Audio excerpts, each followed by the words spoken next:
de diferentes lugares del mundo, diciendo cómo están aprendiendo, visitando también una iglesia para seguir aprendiendo sobre esta grande verdad que es sobre el santuario. Así que bienvenido una vez más. Está comenzando Biblia Fácil en esta temporada especial. Ya te diste cuenta que aquí nosotros tenemos un escenario muy parecido a lo que Dios mandó construir a Moisés para hablar acerca del santuario. Bienvenido una vez más, nos alegra tener tu compañía y ya sabes que aquí también estamos con otros amigos que vienen de diferentes países para poder estudiar este fascinante tema. Y como ya es de costumbre, nosotros aquí tenemos un regalo para ti y yo quiero ofrecerte una vez más. Se trata del DVD Santuario, el Camino de Dios. Todo lo que tienes que hacer es enviarnos ahora mismo un mensaje a este número de WhatsApp, más 5512 98 100 14 60. En este momento hazlo, no esperes para mañana y acompáñanos en este estudio y vas a profundizar más tu conocimiento acerca de este fascinante tema. Tuve el privilegio de viajar hasta Israel para poder grabar este DVD y realmente es con mucho cariño donde grabamos estos temas que hablan sobre el plan de salvación a través del santuario. Muy bien, y como siempre estamos listos aquí para poder abrir la palabra de Dios. En el programa anterior ya hablamos que hay un santuario en el cielo, que es la morada de Dios, es el centro del gobierno de Dios. Sin embargo, ese santuario un día fue contaminado por un ser que fue creado perfecto. A partir de allí el santuario asume una nueva función, que es la función soteriológica, que significa que Dios está allí listo para salvarnos y Él está haciendo todo lo posible para nuestra salvación. Se convirtió en el centro de operaciones de salvación para el ser humano. Vimos de que hay un santuario celestial, que es la morada de Dios. Muy bien, ¿cómo es que ese santuario se trasladó a la tierra? Vamos a colocarnos un poquito en el contexto para ver por qué fue hecho aquí en la tierra un santuario por orden de Dios que le dio a Moisés. ¿Recuerdan ustedes que en el santuario estaba un ángel perfecto? No uno, todos los ángeles perfectos. Pero uno de ellos, llamado por Isaías y Ezequiel, querubín protector, que era Lucifer, un día se rebeló. Querubín protector significaba que él estaba en el santuario ocupando una función especial, protegiendo ¿qué cosa? La ley de Dios. Satanás conoce que la ley de Dios es el centro de su gobierno. Y él atacó el carácter de Dios y atacó su ley. Vamos a ver en las próximas lecciones que Satanás odia la ley de Dios. Porque la ley habla sobre quién es Dios, sobre su carácter. Dios es amor y es justicia. ¿Y dónde se ve su amor y justicia? En su ley. Y hoy vamos a ver cómo después de que Él se rebeló en el cielo, por más oportunidades que tuvo para poder arrepentirse, no aceptó, un día hubo una batalla en el cielo. Apocalipsis capítulo 12, versículo 9 dice así: fue lanzado fuera el dragón, la serpiente antigua que se llama Diablo y Satanás, el cual engaña al mundo entero, fue arrojado a la tierra y sus ángeles fueron arrojados con él. La tercera parte de ángeles fue convencido por Satanás. Yo quiero que presten atención a ese detalle. Si ángeles fueron convencidos por Satanás, imagínense la estrategia que él usa para que el ser humano pueda aceptar su propuesta. Si ángeles del cielo fueron convencidos por él, ¿cómo hoy la humanidad se deja convencer de una manera tan sencilla? Claro, porque ya vivimos en una humanidad caída. Ya heredamos o ya tenemos una naturaleza pecaminosa. Para él es mucho más sencillo, pero no estamos solos en este conflicto. Por eso necesitamos de la ayuda de Cristo. ¿Y dónde vamos a pedir ayuda? En el santuario, porque es allí donde está Cristo. Ahora, Satanás fue lanzado. Y ahí viene la pregunta, ¿verdad? ¿Por qué Dios no lo destruyó?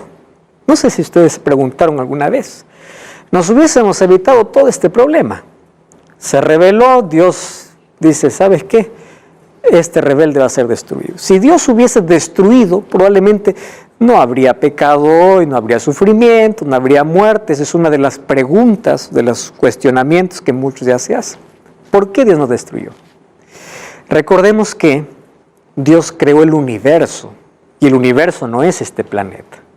Nosotros somos parte de ese universo. Cuando ustedes ven allí en imágenes qué parte nosotros ocupamos en el universo, realmente es una insignificancia. Ahora, cuando Dios crea el universo, Dios crea seres también en otros planetas que nosotros no conocemos, no sabemos dónde están ellos. La ciencia ha descubierto que hay planetas sin vida, etc. Eso es todo lo que el ser humano descubrió. Pero en el universo hay otros seres creados. Y en el cielo, Dios al crear a todos los ángeles, los creó libres, por supuesto. ¿Qué hubiese pasado si cuando Lucifer se rebeló, Dios hubiera matado a Lucifer? ¿Saben qué cosa hubiese pasado? Se hubiese quebrado la armonía en el universo. A la verdad, con la entrada del pecado ya se quebró la armonía. Pero ¿qué cosa estaba en juego? El carácter de Dios. ¿Cuál es el carácter de Dios? Dios es amor. Dios es justicia. Ahora, vamos entonces a pensar en lo siguiente. Si Dios hubiese eliminado a Satanás cuando él pecó, hubiese quedado por toda la eternidad la duda. Probablemente él tenga la razón. ¿Por qué Dios lo mató? Seguramente tiene la razón. Imagínate que tú estás un día en un lugar y viene alguien acusándote, diciéndote, tú eres un ladrón, tú eres un mentiroso, tú eres esto, tú eres el otro. Tú tienes poder y dices, yo lo voy a matar. Y cuando tú lo mandas a matar, queda la duda, ¿por qué lo mató? Ah, seguramente tenía razón. Entonces, ¿qué cosa hizo Dios? En su omnisciencia tomó la decisión más sabia. Dejar que el mal pueda revelarse por sí solo y que el tiempo pueda decir quién es el verdadero carácter de Dios y cuál es el verdadero carácter de Satanás. Todo el universo estaba a la expectativa cuando surgió la rebelión. Y es por eso que hoy quedó ante los ojos del universo el amor y la justicia de Dios y el verdadero carácter de Satanás. Demandaba un poco de tiempo todo eso. Y entonces, ¿cómo continúa la historia? Aquí Dios había creado el mundo. Génesis 1:31 dice que todo lo que había hecho era bueno en gran manera, era perfecto. Este era un nidito de amor, así como los padres hacen una cunita, un cuartito para la llegada del bebé. Cristo creó el mundo, Dios creó el mundo, lo creó con todas las condiciones para que el ser humano pueda vivir bien y que pueda vivir eternamente feliz. Por eso es que el ser humano, ¿cuándo fue creado? En el sexto día. Después de que Dios creó todas las condiciones necesarias y era todo perfecto. Perfecto, era bueno. Dios mismo hace su evaluación. Él para mirar y dice, es bueno. Fue el mismo Dios quien hace la evaluación de su creación. Muy bien, solo que esa felicidad eterna tenía que pasar por una prueba. Y esa prueba tendría tres características. Era una prueba de amor, una prueba de fe y una prueba de obediencia. Esas tres palabras están ligadas, están unidas. Obediencia, fe y amor. No lo podemos separar. Cuando hay amor hay obediencia. Cuando hay obediencia hay fe. Entonces, imagínense ustedes, el cielo ya quedó con un espacio por la tercera parte de ángeles que siguieron a Satanás. Y Dios tenía que hacer una pequeña prueba, y si ellos pasaban la pequeña prueba, Adán y Eva, ellos iban a ser integrados a la familia celestial. ¿Y por qué yo llamo de pequeña prueba? Vamos a Génesis capítulo 3, primer libro de la Biblia. Dice que Dios le dice a Adán y Eva, versículo allí en el capítulo 3, Dios le había dicho a Adán y Eva que ellos no coman de un árbol. ¿Por qué yo llamo de pequeña prueba? Presten atención aquí. Difícil prueba hubiese sido que Dios hubiese dicho lo siguiente: coman solo de un árbol y miren de los otros. Es difícil. Imagínate todos los días comer de uno. Pero es fácil porque Dios le dice, de todo podrás comer, menos uno. Y ellos eran creados seres perfectos, fueron creados perfectos. Ahora, fíjense una cosa, vamos al capítulo 2, versículo 16. Mandó Jehová Dios al hombre diciendo, de todo árbol del huerto podrás comer, de todo árbol. Versículo 17 del capítulo 2. Mas del árbol de la ciencia del bien y del mal no comerás, porque el día que de él comieres, ciertamente morirás. Simple, era la prueba, pasaban esa prueba y ellos pasarían a integrar a la familia celestial. ¡Qué honra! ¡Qué privilegio! Pero allí ustedes saben la historia. Aparece Satanás. Luis, ¿tienes una pregunta? Sí, le pregunto, ¿cuánto tiempo, digamos, sería esa prueba que usted habló o no se sabe, digamos? No tenemos idea de cuánto tiempo estuvieron Adán y Eva en el jardín antes de la entrada del pecado. El asunto es que si Dios colocó esa prueba de lealtad, fe y obediencia, probablemente no sería eterna. Recuerda que ellos estaban creados para obedecer a Dios. Ellos no tenían la tendencia que hoy tenemos de desobediencia. Entonces, si la prueba hubiese continuado allí, ellos tendrían el placer de amar a Dios, de servir a Dios y de ser fieles a Dios. No tenían la naturaleza pecaminosa que hoy tenemos de ser tentados y nuestra inclinación siempre es hacer el mal. Esa prueba era pequeña, no sabemos por cuánto tiempo sería. El asunto es que allí en ese periodo de prueba vino Satanás.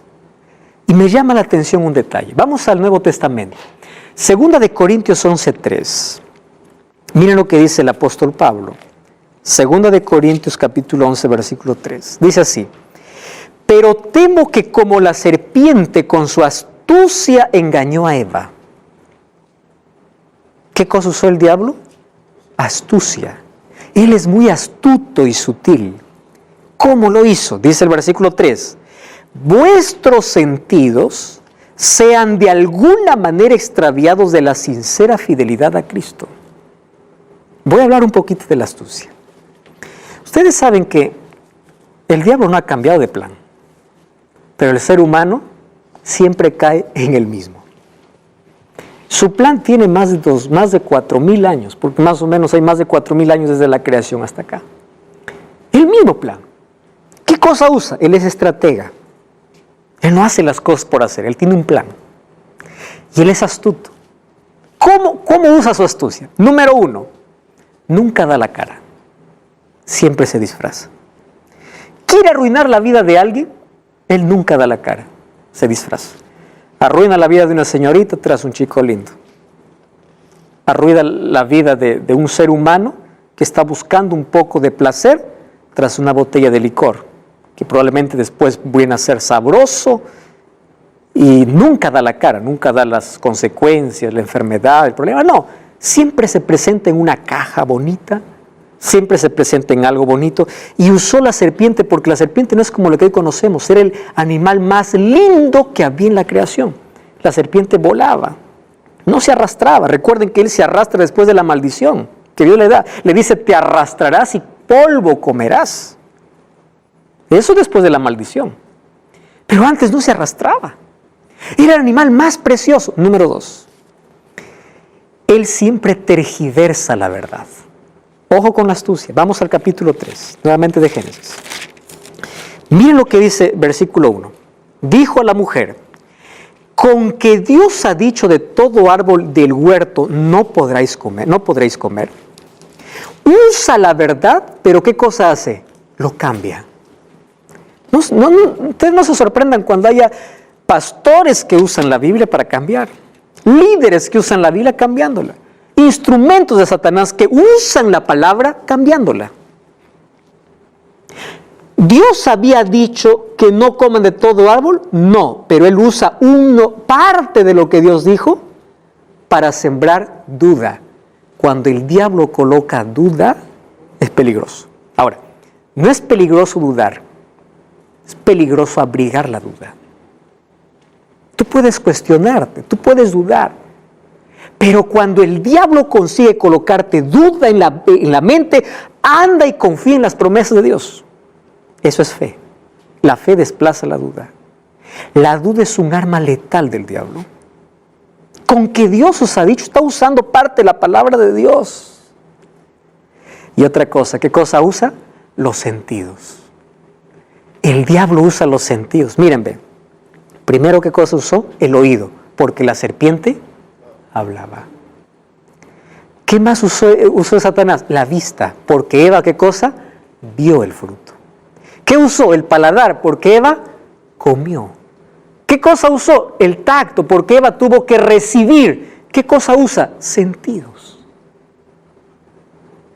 ¿Por qué el mundo está hundido en vicios? Sentidos. No puedo dejar el licor. ¿Por qué? Gusto. No puedo dejar la droga. ¿Por qué? Sentidos. Caigo siempre en pecado. ¿Qué? Vista. No me puedo controlar. Sentidos. El diablo quiere tomar posesión de los sentidos. ¿Cómo entra la mente? Por nuestros sentidos. ¿Qué escucho? ¿Qué veo? Eso es lo que voy a hacer. Eso es lo que voy a hablar. Es una estrategia diabólica. ¿Y qué cosa hizo entonces Satanás? Él usó su astucia. Y ojo, él hizo hasta un milagro. ¿Cuándo has visto que una serpiente habla? No crean todos los milagros, porque no todo milagro viene de Dios. La serpiente habló y eso no significa que ese milagro venía de Dios. Tú puedes ver tantos milagros en la vida y no puedes decir que ese milagro es de Dios. El diablo también puede hacer milagros para convencerte de sus mentiras. Cristian. Sí, mi curiosidad es lo siguiente. Adán y Eva cayeron a la astucia del Satanás y a la prueba que Dios le dio, ¿verdad? Para obedecer. Ahora mi pregunta, mi curiosidad es lo siguiente. ¿Cómo el diablo o el ángel cayó del cielo? ¿Cuál fue su prueba? ¿O cuál fue su... Satanás no tuvo ninguna prueba. Él se reveló por propia elección. En el cielo el ambiente era de adoración y de servicio por amor. Pero un día, cuando vamos a Isaías capítulo 14, dice que él dijo en su corazón, subiré al trono, y él quería ser adorado. Y él entonces empezó a diseminar entre los ángeles diciendo, Dios es injusto, solamente él es adorado. ¿Por qué solamente él? Y puso en él mismo, desvirtuó la ley de Dios. Entonces ellos no tenían una prueba específica porque todos estaban allí diseñados, estaban dispuestos a obedecer. Por eso es que la entrada del pecado es ilógica e irracional. Es más, hasta incomprensible. Es un misterio que en el cielo se resolverá. Otra pregunta. Cuando Dios le da prueba a Adán y Eva, todo bien, pero Dios permitió que Satanás le indujera que... Ahí está el poder de la elección. ¿Cómo es que tú vas a tener poder de elección si no tienes dos opciones? Si tienes una sola opción, tú no tienes poder para elegir. Pero si tienes dos, tú sí eliges. Entonces, esta prueba que es colocada para Adán y Eva, tenían las opciones, pero aquí había un asunto interesante. Dios ya los había advertido. Entonces, amigos, así fue como cayeron nuestros primeros padres. Y ahí aparecieron los dos primeros sentimientos a la entrada del pecado. Vamos a Génesis 3. Dice que Adán se escondió porque tuvieron miedo. Aparece el sentimiento de vergüenza y de miedo. ¿Por qué? Porque estaban desnudos. ¿Qué cosa perdieron? La ropa divina. Ellos estaban vestidos con un manto de justicia, con la gloria de Dios. No era una ropa como la que hoy usamos. Cuando ellos se dan cuenta que están desnudos, empiezan a hacer sus hojas de higuera, aparece Dios en el huerto diciendo, ¿dónde estás? No era porque Dios no sabía. El plan de salvación comienza con una pregunta. ¿Dónde estás? No porque Dios no sabe dónde estás, sino para que tú puedas ver que el lugar donde estás no es tu lugar. No es que Dios no sabe. Tú no sabes dónde estás. Dios no se perdió, es el ser humano que se perdió. Y ahí viene Dios diciendo, ¿dónde estás? Y cuando viene dice, Señor, tuve miedo. Y el ser humano hoy sigue corriendo, huyendo de Dios porque tiene miedo, tiene vergüenza. Dios no me acepta, pequé mucho, vergüenza, tiene miedo. ¿Por qué? Continuamos con la misma historia. Y cuando Dios les llama, miren lo que dice el versículo 21 del capítulo 3. Jehová Dios hizo al hombre y a su mujer túnicas de pieles y los vistió. Para que Dios pueda vestirles con túnicas, significó que hubo muerte. ¿De quién? De un animal. ¿De dónde salió esas pieles? De un animal que fue muerto. ¿Recuerdan ustedes que yo les dije que el santuario nos enseñaba que salvación es sustitución? El día que Adán y Eva pecaron, sí hubo muerte, pero muerte sustitutoria. Porque en lugar de que Adán y Eva mueran, murió un cordero inocente. Y ese cordero representaba ¿a quién? A Cristo. Por eso es que hoy Cristo nos ofrece su ropa, su manto de justicia para cubrir nuestra vergüenza. Es curioso, Génesis 3, el hombre está desnudo. Apocalipsis 3, el hombre sigue desnudo y Dios le dice, yo te aconsejo que de mí tengas vestiduras. Sigue desnudo. Porque eso es lo que hace el pecado. Entonces, amigos, allí ocurrió la muerte de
un animal. La solución para el problema del pecado fue la sustitución.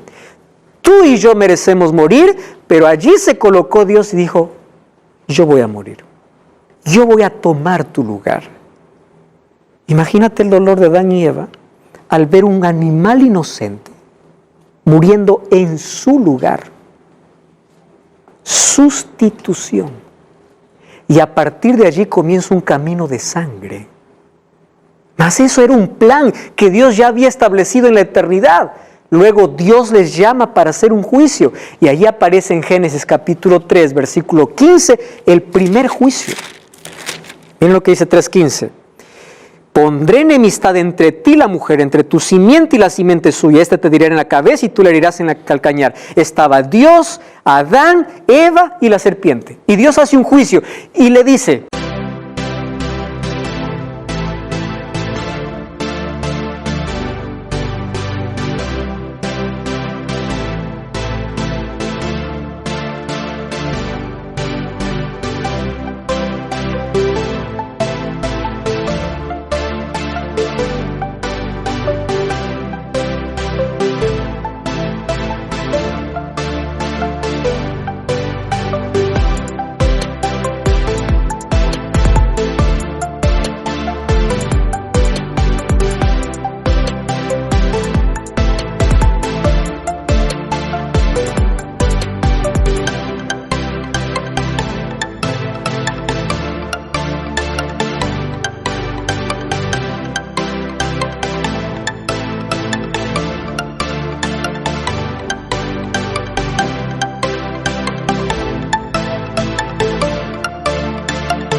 le dice así, a la serpiente le dice, mira ve, un día tú vas a ser pisoteada en la cabeza. ¿Por qué? Porque de esta mujer nacerá una simiente, es una descendencia. Nacerá un descendiente de esta mujer. Tú tú, serpiente, le herirás en el calcañar, es decir, en el talón. ¿Cuándo la serpiente hirió en el talón a la simiente de la mujer? En la cruz. ¿Y cuándo Dios le pisará por completo la cabeza? Cuando vuelva. Y después del milenio, cuando sea destruido para siempre. El diablo entonces es un enemigo vencido que en breve será destruido. Esa profecía se llama el primer evangelio, es decir, las primeras buenas nuevas. Es por eso que todas las mujeres en Israel querían tener un hijo varón. ¿Por qué creen? Porque todas querían ser la madre del Mesías. Si ustedes van para Génesis capítulo 4, dice, conoció el versículo 1, conoció Adán a su mujer Eva, la cual concibió, dio a luz a Caín y dijo, por voluntad del Señor he adquirido un varón. Cuando vamos al idioma hebreo, que es el idioma original, dice que Eva dijo,